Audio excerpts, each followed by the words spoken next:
Welcome back to MadMods PC Modding. This is Mikey, and today we are featuring the Baymax build. This one's based on the Cooler Master Mastercase 5. Now, I'd like to tell you some stuff before we go to the highlight of this build. Well, first off, the challenges, or that's the main challenge that I had for this build. Well, using chrome tubing, because it's just the second time that I've used them. And you can't bend them, because if you do that, the coating will get messed up and that's not gonna look good. So you will have to use a lot of fittings if you plan to use chrome tubing in your future builds. Now, what I found out was to use PETG for measuring them, because it's hard to adjust these copper pipes when you did it a little too much. Then you're gonna have to sand it down or find a way on how to get the exact measurement.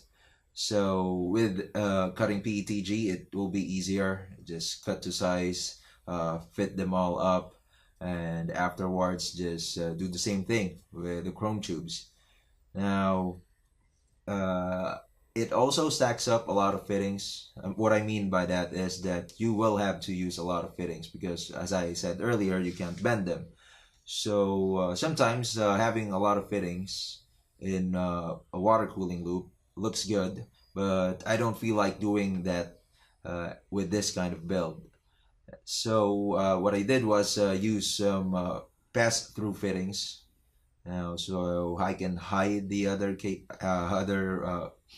tubing in a different chamber of the case. And that chamber, by the way, is custom made with acrylic as well, so everything in there is hidden, and then you'll just see the chrome tubes in straight lines. So it gives the build a much cleaner look, and I like that because it's mostly white, and white, well, of course, you want it to be clean.